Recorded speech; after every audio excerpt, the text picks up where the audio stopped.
Reading with your kids. Hola, ni hao, konnichiwa, assalamu alaikum, shalom, mahaba, moni moli wanji, namaste, jambo, bienvenidos. Hi, my name is Jedley, and this is the Reading with Your Kids podcast. We're coming to you from the beautiful neighborhood of Reedville in the southwest corner of Boston, Massachusetts. Thank you for joining us in our mission to help families grow closer through reading. Please be sure to subscribe to the show on the iHeartRadio app, wherever you find your podcast. Two great guests today. Shelia Mac will be here to talk about her book, Bootstraps and Bra Straps. But first, we welcome back Antony Kolenc. He'll be here to celebrate the Haunted Cathedral. Hey, Antony, how are you? Doing very well. Thanks. Good to be back. Great to have you back on. Remind us about the Harwood Mysteries, please. Yes, the Harwood Mysteries. It is a series of books, young adult historical fiction for teens and tweens that takes place in medieval England in the 12th century. And it's the story of a boy named Zan who winds up at a Benedictine abbey, makes good friends with a girl there named Lucy, and together they go on and solve these various spooky mysteries. So the first book was Shadow in the Dark. That came out last year. And in that book, Zan had to figure out what is this, spooky shadow that is roaming around the abbey grounds. And book 2, as you mentioned, The Haunted Cathedral, that just came out in February, Zan and Lucy travel to Lincoln, England, and they investigate rumors of a ghost of a little girl haunting Lincoln Cathedral. Wow, that is pretty cool. Now, this is historical fiction, so there's some connections to reality here. Is there a Lincoln Cathedral that is believed to be haunted? Well, there is a Lincoln Cathedral. In fact, it's one of the most famous tourist attractions in England.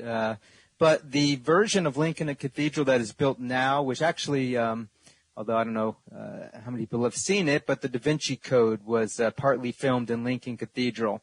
So it's a beautiful old church. But the cathedral that is in my book is the old Lincoln Cathedral from the 12th century, which is now only partly standing in the current Lincoln Cathedral. And in fact, part of the reason that the book takes place in Lincoln and revolves around this cathedral is because of a major historical event that occurs in 1185 in the cathedral.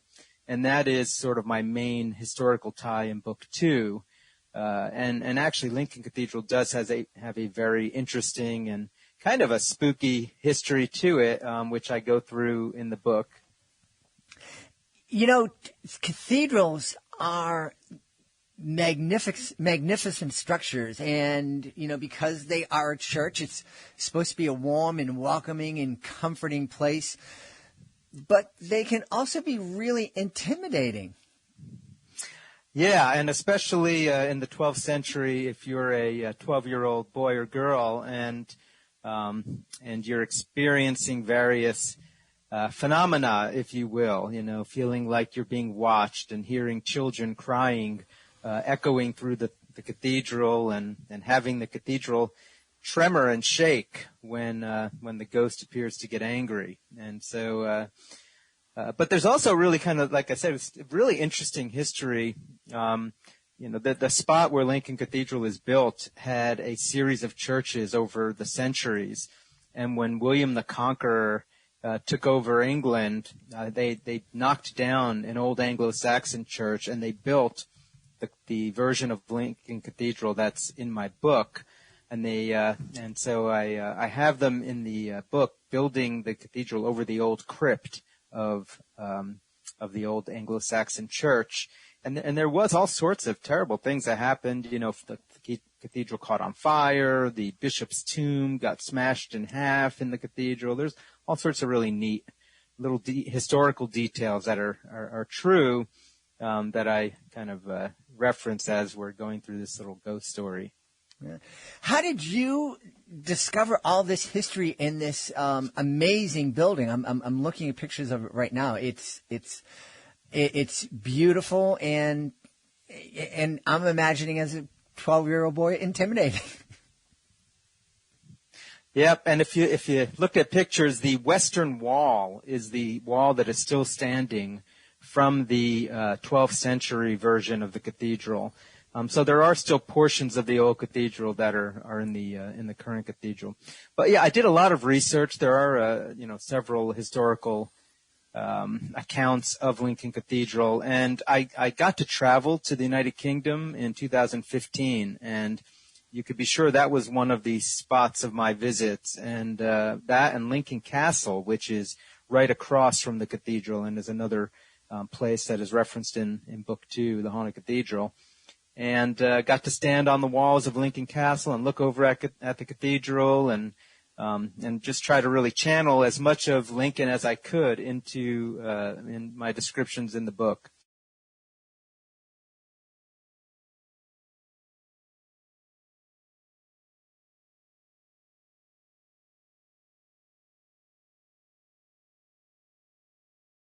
Yeah, really, really fun. It is amazing when you can put yourself in a place where you can just let your imagination run wild. Is that something that you do when you're in a place like that? Try to imagine yourself at that spot back in the 12th century?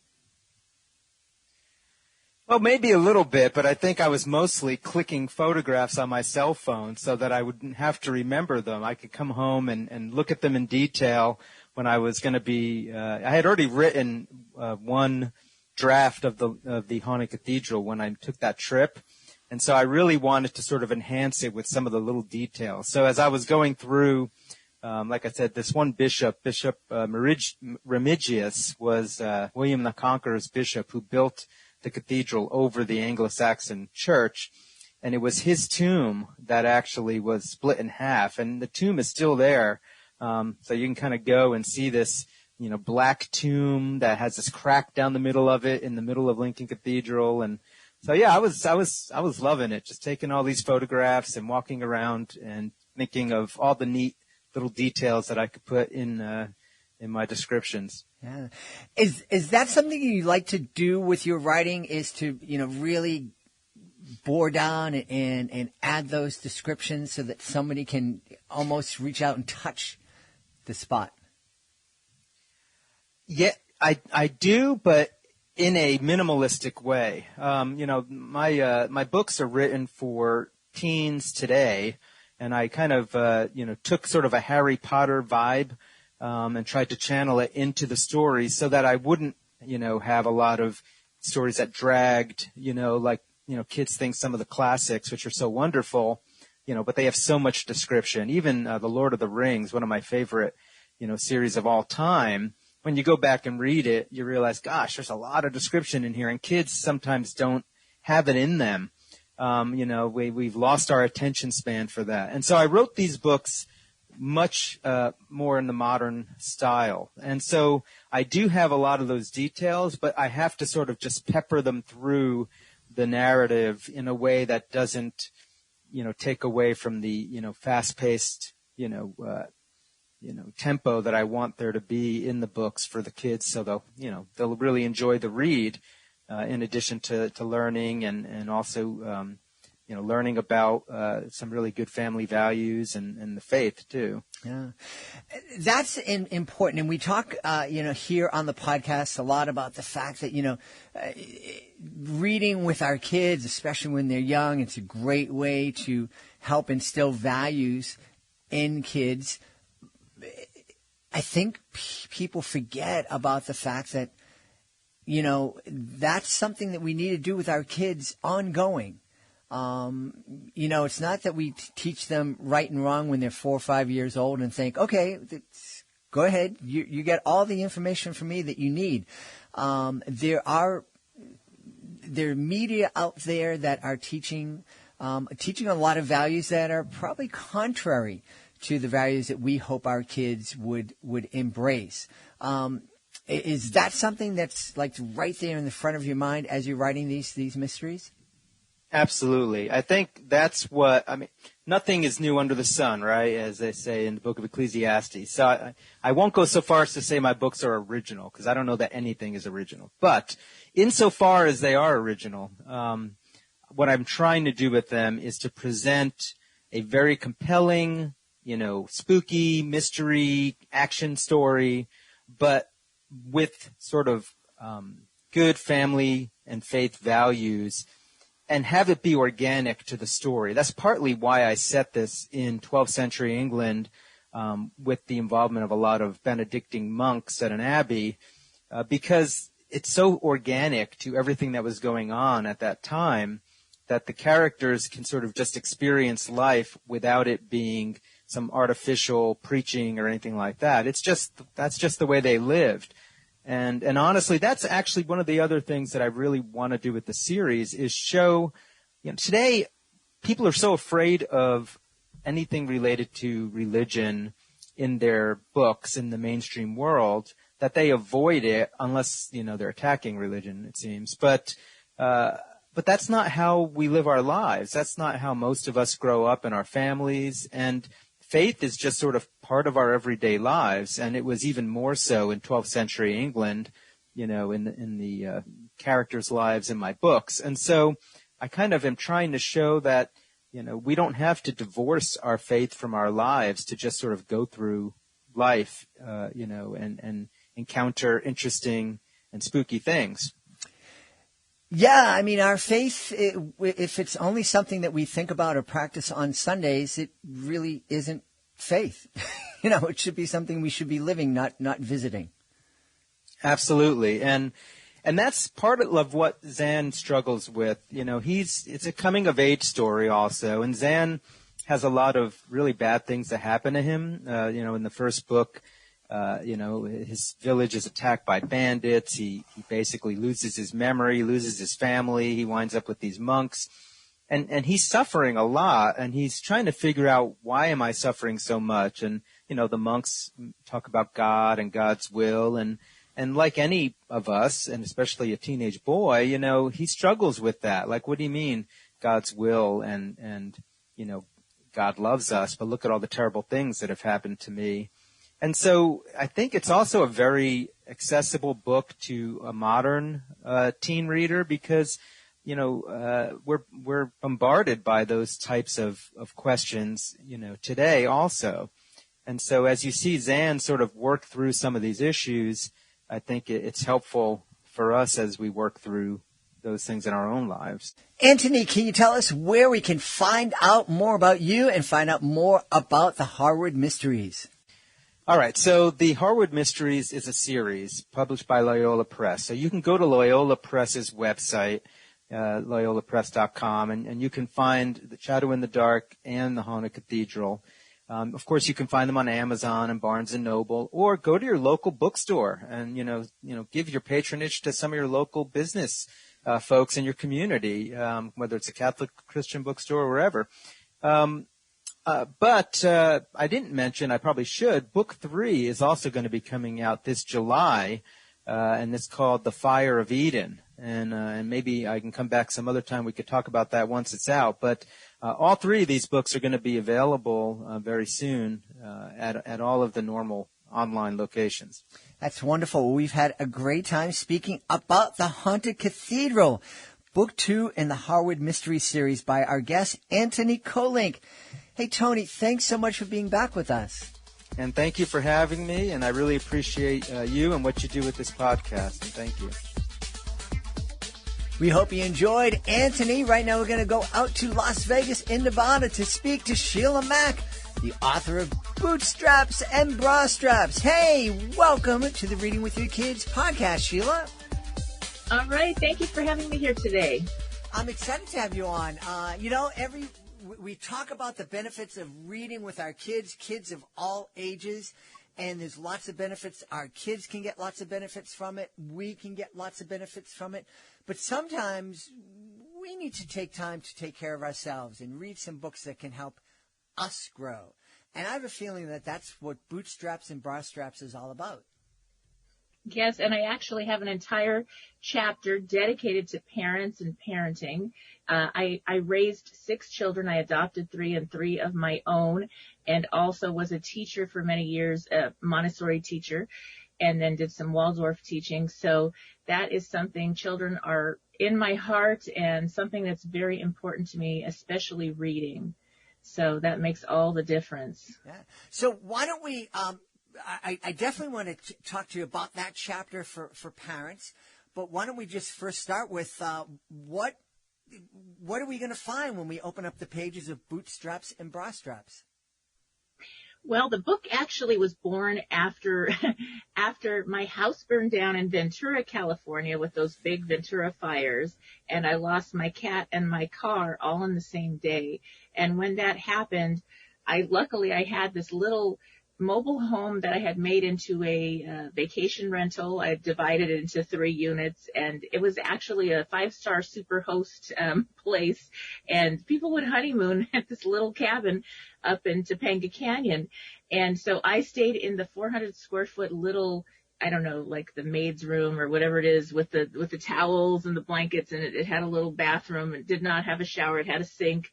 And so it was very small, and I stayed there, and I had to make this shift, this mindset move that I can do this and I can get back on track.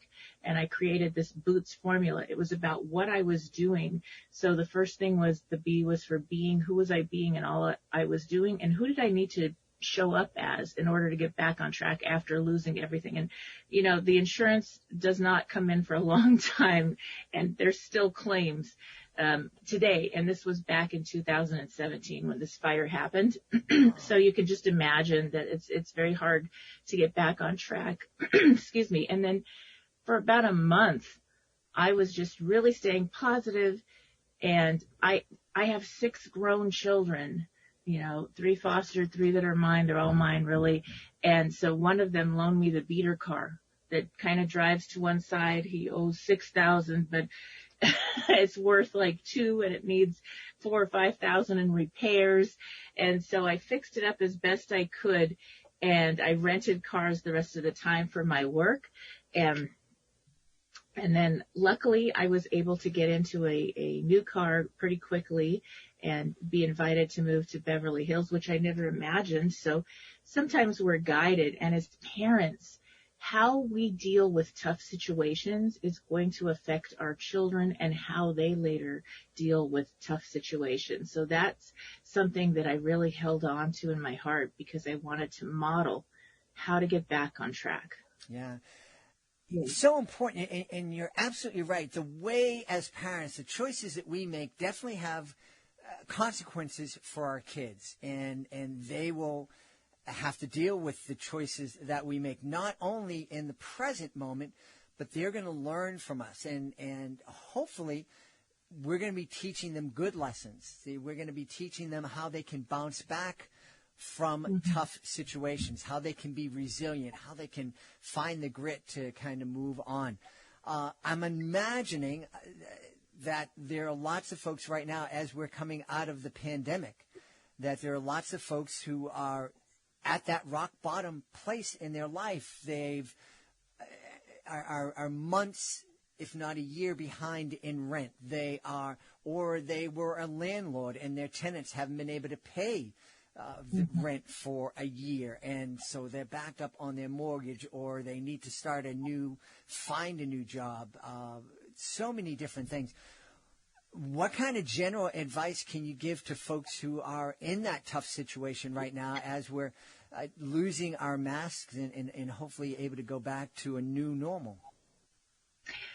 Well, I think that the first thing is, believe it or not, reading with the kids. If you have children, we created this routine that started when my babies were babies, going on up with all these 6 children. So, 2, 3 years old, we would have a reading time before bed, and it went into 1 hour to an hour and a half, maybe 2 hours, where we would read, and then we would go around the room, and we'd have a treat maybe or something, and then we would talk about what's going on in your life. How are you feeling? So we were able to read incredible books, talk about the morals of the stories, and then discuss discuss to keep the conversation alive during the later years, the teen years, or the difficult times that showed up in life, because everybody has them, and especially during COVID and beyond.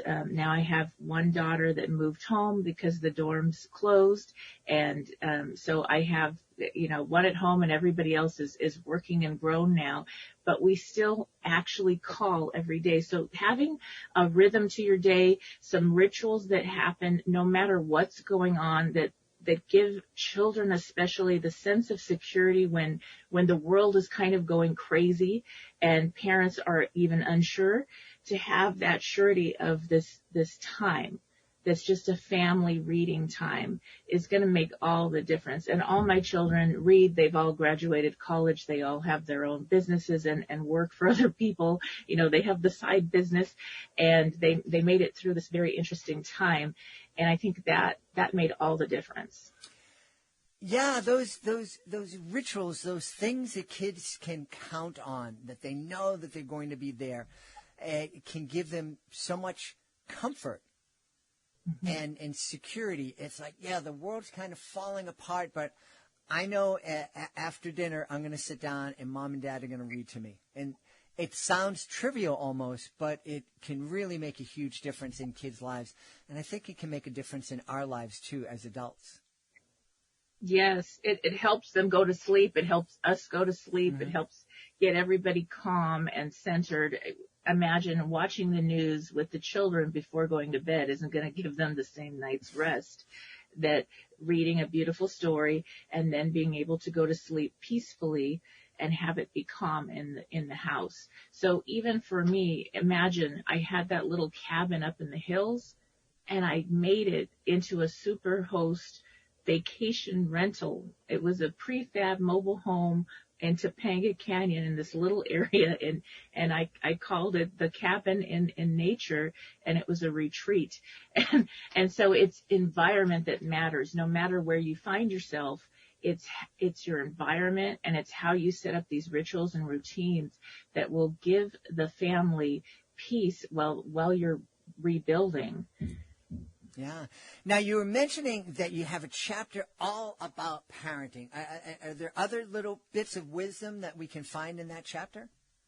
So that's really using this formula that I created to help you with your relationship with your children, having those really important, maybe difficult discussions sometimes, especially with everything going on right now. It's just a confusing time. So to be able to have those conversations and then to change the relationship as our children get older. So when you start at a very young age, you're able to then grow into this point where obviously as a parent, we all want to graduate. Our goal is that our children become self-sufficient, incredible adults. And with that, one day we are going to have to shift our relationship.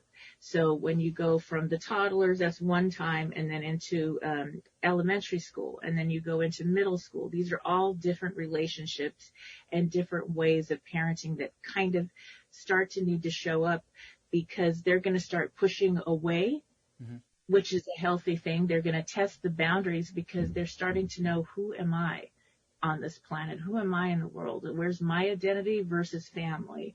And then as they get older, it's going to go into high school, and you're going to have so many interesting conversations and things happening, and learning how to drive and all these beautiful things.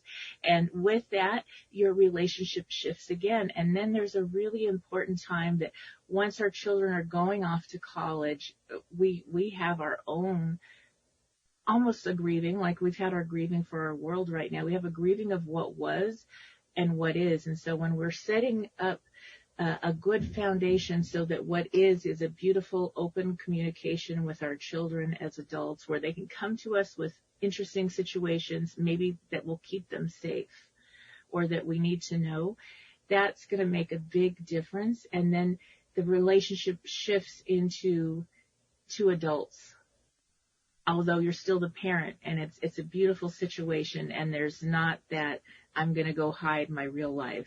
I'm going to, which kind of happens sometimes in college, and it's still a scary time right now. And even though our children are in college, they're still our babies. And so to be able to have those conversations and make it easy is going to make all the difference. Yeah, so very important. Sheila, I know you also, in addition to being an author, you also help folks and business people. Am I right about that? Yes, so I do consulting. I do relationship consulting. I do help with parents. Like I don't know if I mentioned, but I was a teacher for many years. So with that, I've worked with many parents and helping them get back on track. Maybe they're working with a child that has a special need or has a difficulty or a behavior issue. And so I think I've probably seen it all between all my children in my classrooms and my 6 kids at home. We've gone through everything you can imagine and then some. And so I do work with families, and I also help with businesses. And it's just, I really enjoy it. I have courses online that people can choose from, and I also do individual work. Wonderful. Well, tell everybody, please, where they can go to find out more about you, find out more about your book, and find out more about the different consulting services you have. Okay, well, if you go to, I actually also have a beautiful free gift. So I have a Boots meditation based on the Boots formula that goes into the introduction in the book, and a beautiful kind of a calming meditation time when you're planning for your school year, when you're planning for new things. So go to www.sheliamac.com, SHEILAMAC.com/Boots meditation, BOOTS meditation. And there you will get your free gift, and then you can see my website as well. Awesome. We've had a great time speaking to the author of Bootstraps and Bra Straps. I need to clarify. Bootstraps and bra straps, is the wisdom in this book, is it applicable to guys, folks who may not be wearing bras? Yes, it really is, because it's something that I actually have 50% men and 50% women. So dads, parents out there, guys are welcome to read the book. And it's really, I used pulling yourself up by your bootstraps, and I added bra straps just to make it fun. And it's really about getting back on track this year. Awesome. Well, we've had a great time speaking to the author of Bootstraps and Bra Straps, a formula to go from rock bottom into action in any situation. And our guest has been the author, Shelia Mac. Sheila, thanks so much for being with us today. All right. Thank you. Please be sure to join us for the next episode of the Reading with Your Kids podcast. Our guest will be Erica Deary. She'll be here to celebrate Millie and the Lost Colors. Hey, if you are the author of a great children's book, we would love to have you as a guest on the show. Being a guest, it's fun, it's easy. It gives you the opportunity to tell thousands of people about your fantastic book, and it doesn't cost a thing. All you need to do is go to our website, readingwithyourkids.com, click on the Authors Click Here button at the top of the page, scroll on down to be a guest. I want to thank the folks who made today's show so wonderful. Of course, I want to start by thanking our guest, Antony Kolenc. Be sure to check out the Haunted Cathedral. And Shelia Mac. Be sure to check out her book, Bootstraps and Bra Straps. I want to thank my team, Alejandra Doherty, Fatima Khan, Helen Frazier, Justina Thompson. I want to thank my beautiful wife for all the support she gives me. Most of all, we all want to join together to thank you. Thank you so much for taking the time to join us today.